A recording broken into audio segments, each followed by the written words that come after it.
I had, bed, kitchen, everything in this room. Like, it was the smallest studio apartment ever, and I was just trying to hustle meals out of there. Yeah, I think we should just hit roll, because we can just talk about for this. Like 3 minutes now. You have been? Okay, so we're cooking. Okay, cool. Yeah, nice. So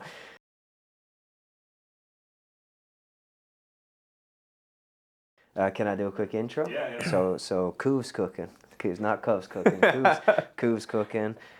Pumping out the meals and looking after the boys. All the boys are loving them here too. We keep some in the fridge, and I eat them myself. I'm like staying on weight because of you, basically. So I'm keeping it healthy. So that's what's up. I guess just tell us, like, how'd this whole thing get started? Like we talked before we started rolling about, small business and keeping it small, and you basically kind of like running it. Where'd the vision come from, and how did you end up here now? And then I guess we'll get into talking about the plans for growth and where you want it to go. So I always knew how to cook.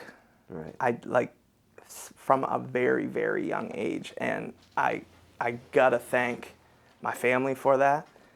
My Uncle Jimmy, he owns it was called It's All Greek to Me on Quimple Road, Greek restaurant, now called the Blue Olive. Okay, yeah. But he had me. I was sweeping the floors there, cleaning up at like age 11 or 12, and I would always just be peeking in, smelling that lemon, that oregano, that lamb, just frying. Just you're Greek?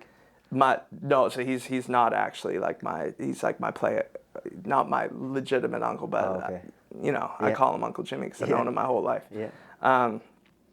And just watching the operations and watching how, and it's influenced how I am to this day. He would have all this staff, and when stuff wasn't going right how we liked it, he would just jump behind the line and he would just start grilling. And me watching that, soaking that all in, and then later getting a job once I was, legally able to step behind the line myself when I was about, 17, 18. I was a line cook at his restaurant, and then they had some major staff shortages, and I became like a sous chef to a young man named Elijah. He was the head chef. Got to shout him out because he taught me so much. Okay. But I was his sous chef at like 18, 19, so quite young to be plating and doing all that. But it laid the groundwork for where I'm at today, and I would be doing my mother a terrible disservice if I didn't thank her, because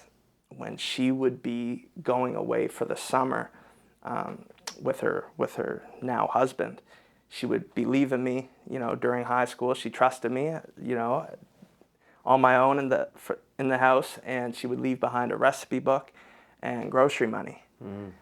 Didn't have the money to be like, here, take out every day. It'd be like, here's $100, back when $100 could actually get you something at the grocery store, and go, make all these recipes that have been just passed down. Wow. And that helped a bunch. I was definitely the only high school guy inviting his friends over and just going rack of lamb, asparagus, garlic mashed potatoes with a jus on the side. People were like, whoa, thought we were getting chicken nuggets, dude. Right.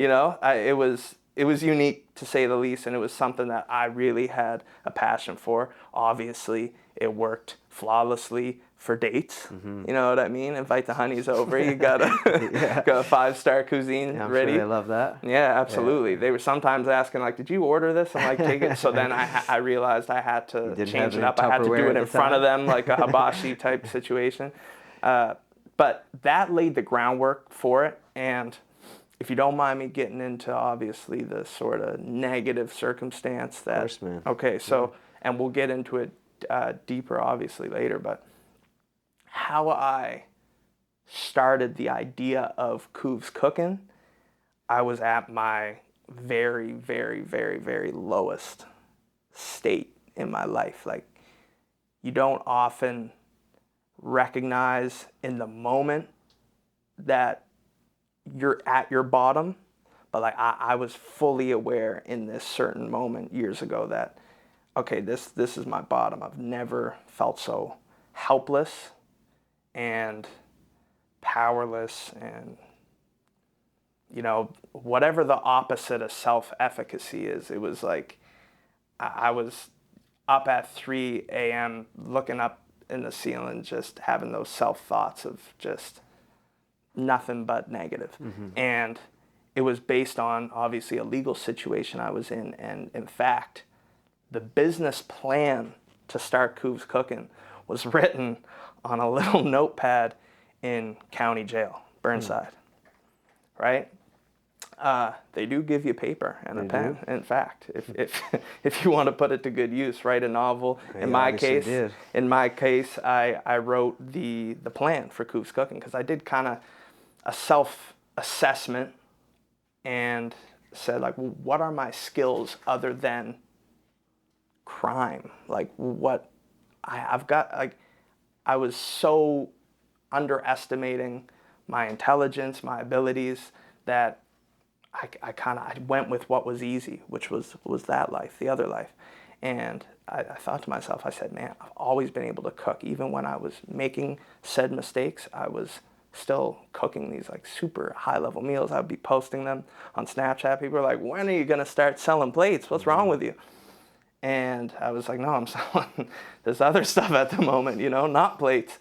And I said, let me call it. It was Couv's Kitchen, funny enough, was like the first name I thought of. And I was like, there's Martin's Kitchen, which is like phenomenal. I want my name to be unique, and I want it to like just be quick and punchy. So I was like, Couv's Cookin'. All right, I can sell, cheap like mac and cheese, fried chicken wings, like, and just takeout plates, and that's how I'll start. Meal prep wasn't even a thought, because it's not like a really common practice locally. Right. It's like HelloFresh and Chef's Plate and all these like big monsters, Factor. But locally there was a few niche things like a smooth meal prep and saute, but there wasn't like that like household meal prep name. So it didn't even cross my mind to be honest with you. It was more just soul food type takeout that I wanted to start. So when I was home, I was in this very, very, very small studio apartment, the smallest space out. It was very, almost cell-like, but that would be doing a disservice to freedom. So like, obviously it wasn't a cell. This was post-cell? Yeah, post-cell, but very small apartment. And at the time, I had a son with an amazing woman who, at the time, wasn't granting me access to my son. Now, obviously, in the moment, I'm doing the opposite of accountability, which many people do, and I'm doing more the Spider-Man meme. I'm pointing fingers. It's her fault. It's, it was my fault.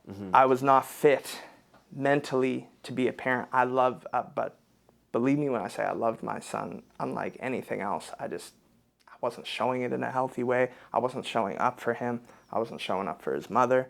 So it was the shock to my system that I ultimately needed, was her cutting off access temporarily. And I thought that, incarceration was my bottom. I thought that assets being taken from me or accounts being frozen was my bottom. Not like, money comes and goes. Family is. When I wasn't granted access to my son, that was my true bottom. And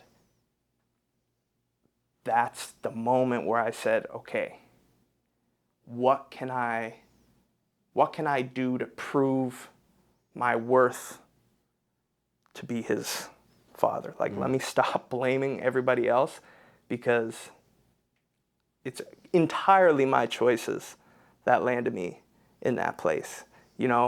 There's a saying that I use, it's things can be excusable. Things can be, that's totally not what I meant to say. Things can be understandable, but not excusable. So like, you can understand, like, you can add context as to why I made certain decisions, but that doesn't make it excusable. I still should have went the right way. And the moment I started thinking like that is the moment I started changing my behavior. You got to change your behavior, and then your thoughts will follow. started changing my behavior, started changing who I was hanging around with, started changing the things I was listening to, the things that I was consuming. I just wanted to like lay out this phenomenal portfolio of like, I'm ready to be a dad, man. Let me back. Let me back in. And financially, obviously, it was important to find this method to provide legally, which was this foreign concept to me at this present time.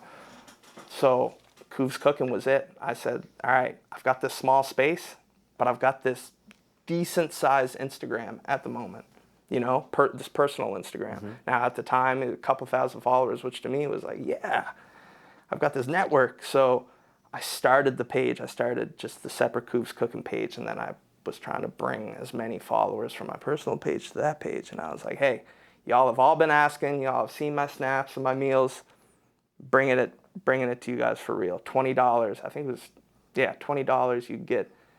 This is insane. It shows you what inflation has done. But for $20, they were getting a strip loin steak, some wings on the side, and some mac and cheese. $20. Like that does not exist now. Definitely not. Never. Unless that steak is stolen. You know what I mean? It's not happening. Good business plan. Yeah. So I started, and, you know, I thought it would be flying at first, and it wasn't. It wasn't flying, because people were like, yeah, no, those, you know, a couple of my buddies were supporting. So they were like, yeah, like, you're our friend. We're gonna support you, but you have to actually prove that the food tastes good. Like, people have to, word of mouth needs to happen, right? Yeah. And people were very, very thrown off even at the idea. There were many jokes being made about me starting this food thing after my very serious legal situation. They're like, oh, this is either like a front, or it's like he must really be losing his mind if he thinks like he can just transition to this. Like, there's no way. And so I just started to do giveaways. I started to just give meals out, like, just trust me, like, you will like it. You will like this food.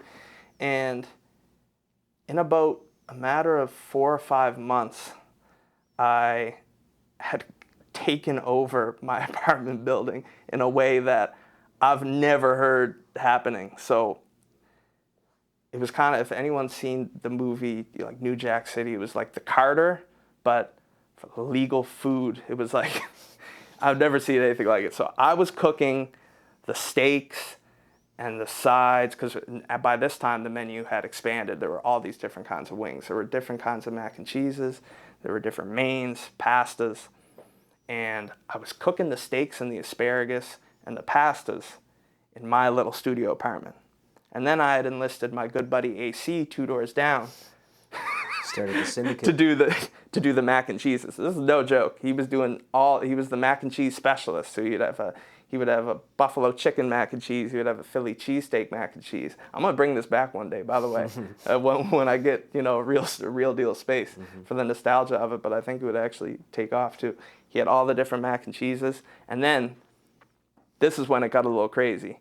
On the 11th floor, our good buddy Lawrence was chefing up the fried chicken wings, and he had like all these different kinds of flavors. But me, and I told you about how I am in traffic, when I gotta like wait, it's no good. This is the best shape I've ever been in my life, because I was running from the bottom floor all the way up to the 11th floor to get people's, take the stairs, 11 floors, to get people's chicken wing orders, run all the way back down. I did that run because in 4 or 5 months we were having, you know, it was pickup only at first, and we were having, you know, 50, 60, 70 people coming to my apartment building. Super sketchy and not okay. The cops are watching you. Yeah. Like, what are you doing? Like, yeah. mac and cheese, dog. Mac and cheese. Yeah, mac and cheese. I'm definitely thinking in the moment, like, this looks This looks crazy. Yeah, bad like, optics for sure. Bad optics, Yeah. absolutely. And so I would be doing stuff, like I'd be running with the mac and cheese, and I'd be like opening it for the cameras. But then, you know, once you stop thinking about the police side of things, you also got to think about the food inspector.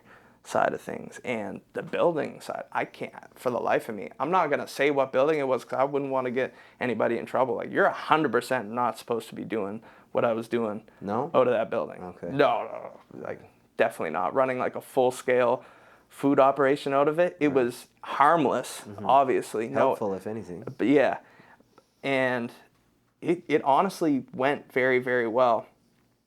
But there was like a sort of quiet patch, like, and it was in the summer, funny enough. Like, you would think like takeout soul food summer, it works, but people were kind of gravitating more towards, going downtown, the waterfront.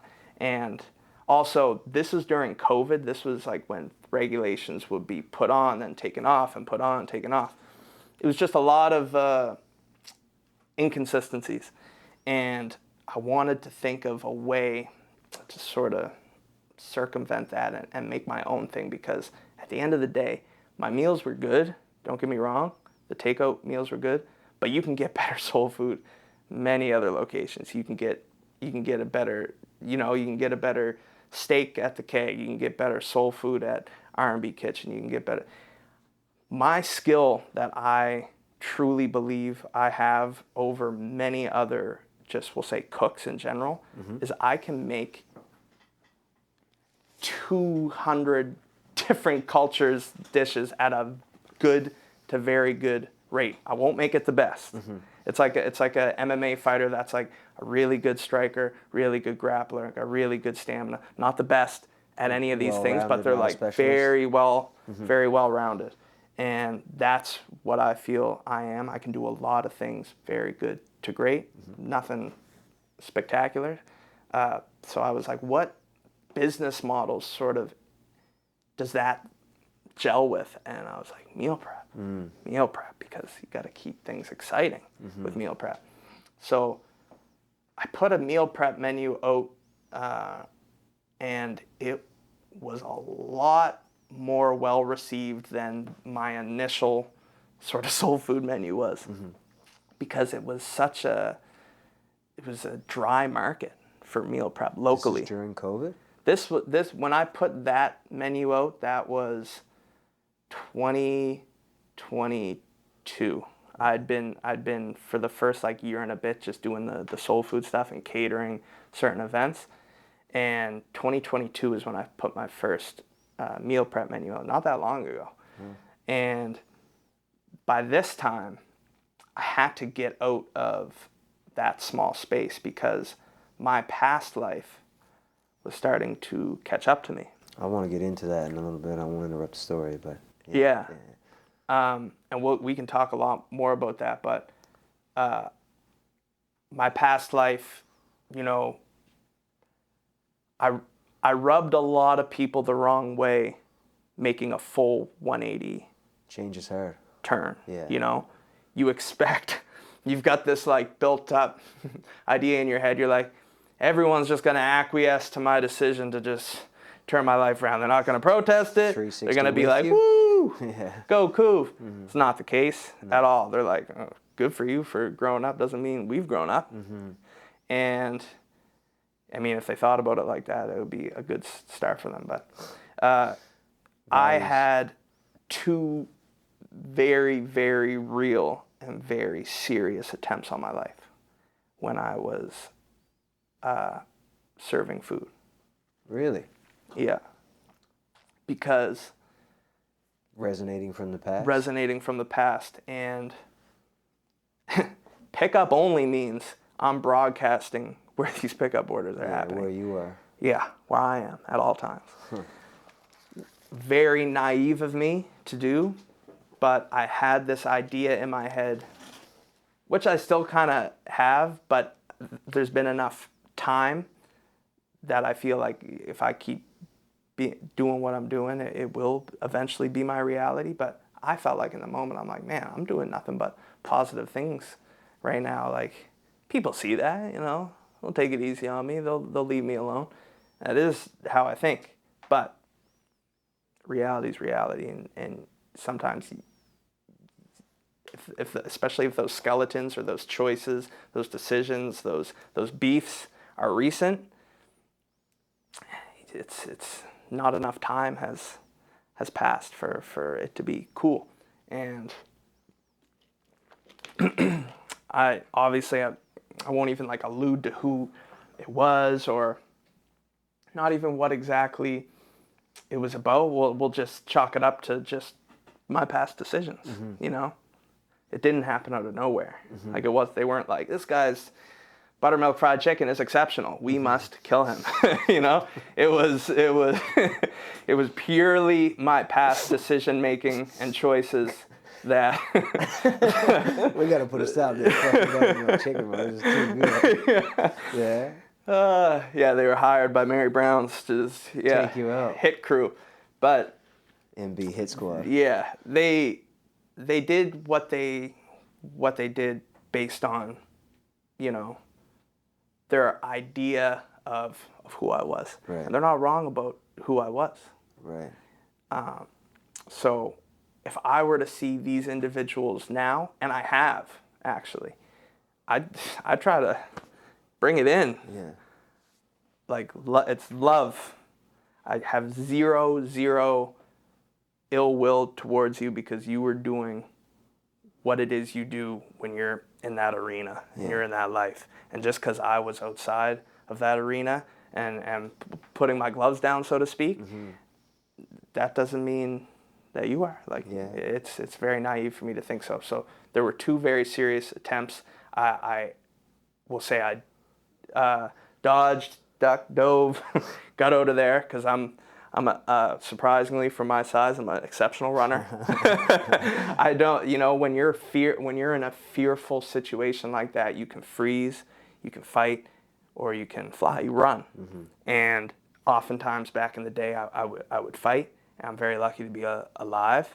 But now that I have something and people to live for, and even in that moment, I didn't even know that I had much to live for except my future self, what my future self could become. I ran. I was like, I'm out of here. At least I didn't freeze. If I would have froze, I may not be here. I just ran. I have no embarrassment about it. I'm out of there. I guess I got my hands. That's it. They have much more serious things than hands in their hands. Just buttermilk chicken. Exactly. So after that, I was in great fear for my life and had trouble sleeping at this place that everyone now knew where I was. I felt like sort of the walls were closing in. So I moved to now I had accumulated actual legal income. I can now look good on paper and get a decent apartment. So I had this flat. And that was when the meal prep really, really started to grow. But it was still in an apartment. You know, you're still limited. I had one stove. We got shouted out by this amazing influencer, Alicia McCarville, but I was in such a small space that I wasn't ready for that. You know, so people started making orders. I was taking them. I was like, I'm not going to say no to business. And it got to a point where we're in this apartment and I've got like 8 different plug-in little heated tops, hot plates with all these pots and pans. Just, I needed more arms, you know what I mean? And I had help, but we were limited. One oven it's insane to think now, but we were trying and the quality just was brutal. It was brutal. I'm looking at the pictures of like what my meals were like in 2023. Horrible, because I was just hungry for the business and I wasn't thinking about the quality. I wasn't doing an honest self-appraisal of the product that I was putting out. And when I changed that, when I took a step back and like, I was like, why are we here? I started to lose a lot of business because the meals were looking bad and there were mistakes being made. You know, they're like, Too fast. an immense amount of mistakes being made. So I was doing apology after apology, discount after discount, free this, free that. It was overwhelming for me, seeing all this money going out and not as much coming in, and grew too fast. Exactly, not organic at all. I thank her. Like if she would have, you know, if she would have given me that love when I was ready, would have been on. But I've now built Cuv's Cookin back up organically to the point now where I can handle volume, and we're in now a rental space that has 4 ovens and all this cooking space, all this prepping space. It's a commercial grade kitchen. So now, Definitely quality now. exactly. And now when a food inspector comes in, I'm not terrified. I'm like, oh man, I no longer have this imposter syndrome that I had when I was in this apartment. If a food inspector would have came to that apartment, I'd be toast, you know? But now, hey, yeah, we got our gloves, we're smooth. Everything's where it's supposed to be. And that's been a real beautiful feeling of legitimacy, being in a commercial space and being able to handle volume and being able to give people accessible food. Like, this is not $30, $40 meals. These meals start at $12.50, and they're high quality. Like, they're getting steak, they're getting veg, they're getting a side. It's no joke. I'm able to accomplish that because of the space that we're in, being a rental kitchen. I just rent it for the time that I need it. Nothing more, nothing less. And so that keeps my overhead low, and I'm able to take care of my staff. My staff have been with me now for a couple years. How many do you have?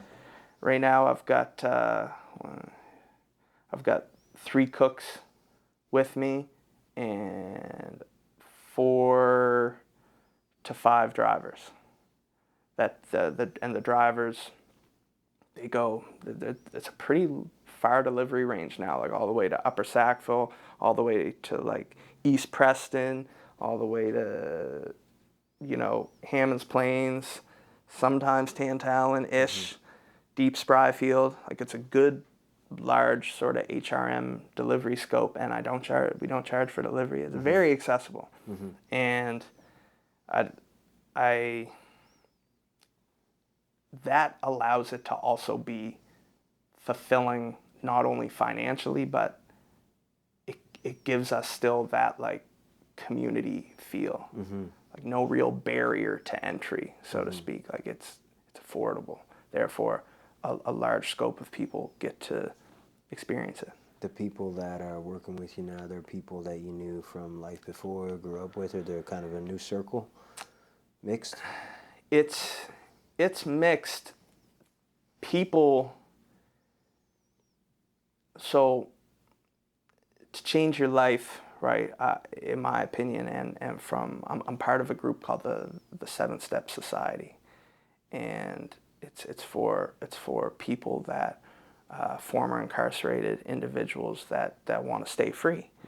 Promotes freedom, and it promotes being a pro-social individual. And what's that mean, pro-social?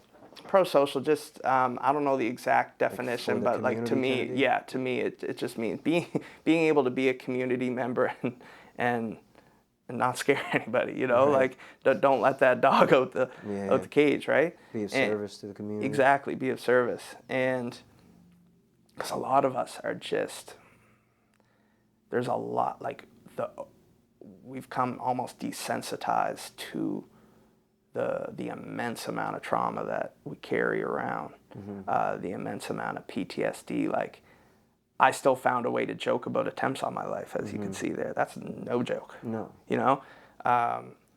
Sometimes it's my way of coping, like add some humor to it. I try to do that when I go to the kids. I give speeches at the high schools. I try to add some humor in there to just lighten it up a bit. But makes it more digestible. Exactly. But yeah, it's people, places, and things are the 3 elements that are so crucial to sort of changing your present reality. And people is the hardest part, because I still love all these people from my past life. I do, like, for the most part. Not like, love is a strong word, but respect. Respect, admiration, love.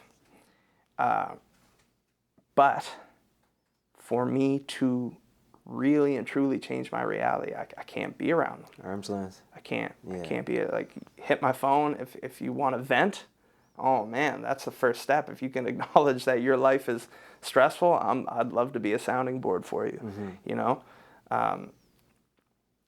But people are the hardest thing to let go of. You can change what you're consuming, you can change your eating habits, your music listening habits, what you're even like watching.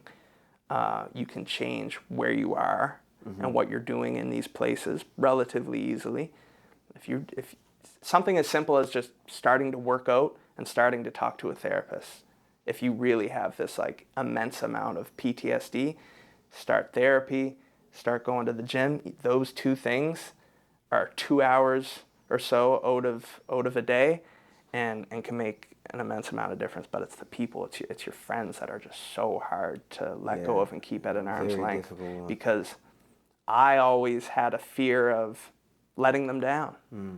And because some of these friends of mine I got around to help build myself up when I was so low, and it almost felt like a disservice to now keep them at an arm's length. But if they're truly your friends, like non-transactional friends, like obviously friends of mine that I only did that illegal type of business with are like, Jacob's a pussy, Jacob's this, Jacob's that, because I'm not giving them that transaction anymore. But the non-transactional friends are going to support your decision to change your life around. For sure. Values, like what prompts real change too, right? Like when values change. Yeah.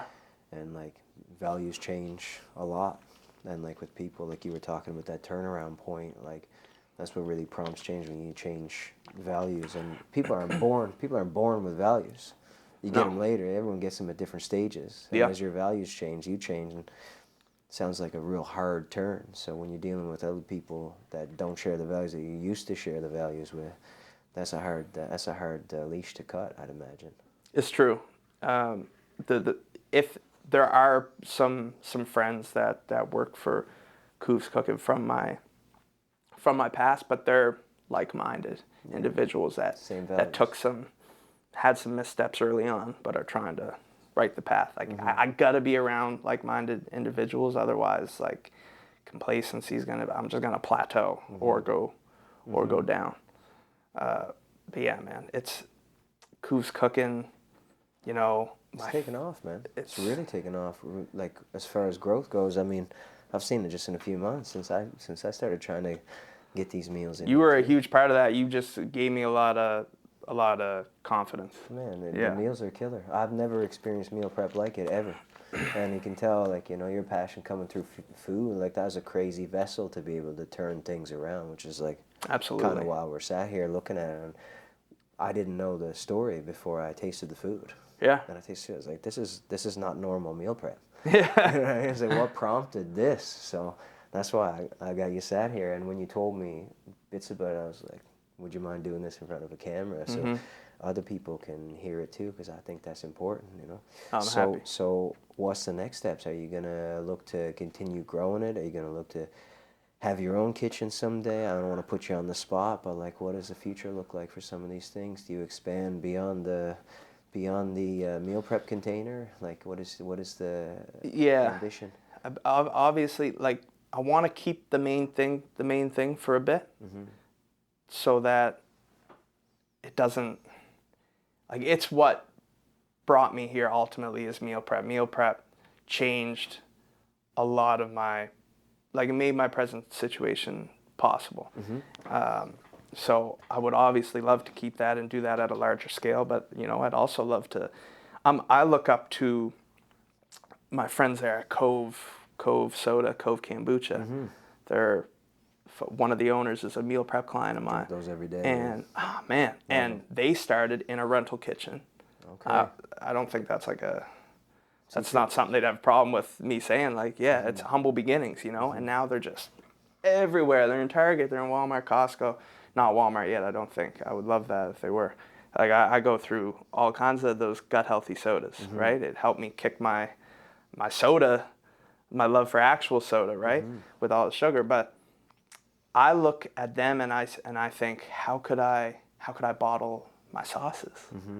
Something like that. Like, how could I be in the stores, but not sacrifice the quality of anything? Yeah, that's important. So yeah, of course, I would love to grow the meal prep. I'd love to have some bottled sauces. But of course, I want my own space so that, because where I'm at now is a beautiful situation, and I'm extremely grateful for it. We have a real good working relationship, myself and the people who own it. But I would love to just answer to myself. Of course. If possible. Of course. Or myself and business partner, whatever it turns into.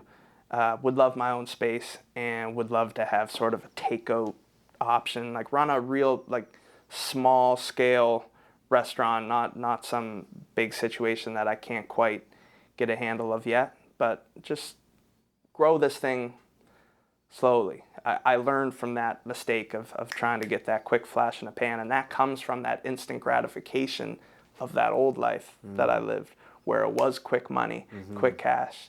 And if you get greedy in that life, you get hemmed up, right? You get caught up. And if you get greedy and want that instant gratification in the food business, that's how food poisoning can happen. People get that undercooked chicken breast. You might forget the whole damn chicken breast in their meal, and they're looking at you crazy because you gave them rice and some broccoli.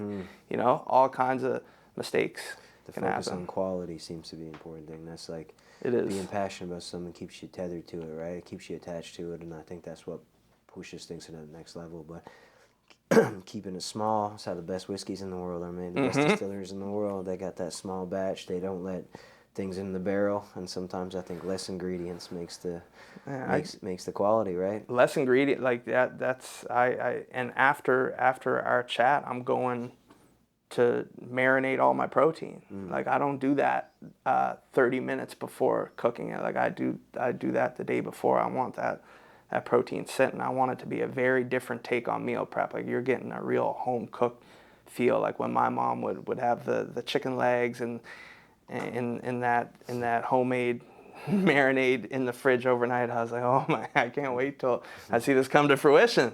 You know, and it was always better marinating overnight. So I bring that same home cooked feel. That's amazing, man. Well, the passion's clear, right? Yeah. And I think that's why you're doing good. Keeping it small, it's going to grow naturally. Absolutely. I got a gut feeling about it. My old gypsy gut is rarely wrong about this stuff. I'd say you're gonna be doing just fine. So, yeah, that's really good, man. I guess you know, you're doing a great thing. You're definitely of service as far as that 7 steps and what it means to you and everything else about community, which is like, you know, wow, I was so excited to get you on here. So I guess maybe if you're okay, tell people like where to find you and how to get these meal plans in place if they're kind of looking for it, you know. Absolutely. I've got more time, by the way. If you we'll want keep me to going, get. Oh, but okay, cool. We can just chop it up and cut these things out however we need. Yeah, to, yeah. If you're good with it. Tell them where to find me. Yeah. So I just messaged you on Instagram. I don't know if that's the regular path. True. Yeah. I mean, I like to keep that accessibility going. Like, it's Cuvs Cookin on Instagram at Cuvs Cookin, CUVS Cookin, COOKIN. Now, we do have a website, cuvscookin.ca. Love to have people order via the website, but I want everyone to just know that if there's like any anxiety around sort of navigating the website, I'm just a DM away. It's me behind the Instagram. It's not, I don't have someone working it, maybe one day, but it's me, and I can answer all the questions that you would need. I'm more than happy to. The meals are absolutely fantastic too, and like we appreciate it. You get the boys here on meal prep for their camps and everything too, so we appreciate you a ton, man. I always like to keep extremely dangerous individuals fed and happy. That's the goal. I appreciate it. Thank That's you so the much goal. for sitting down with me, buddy. Much Really respect, brother. it. You too.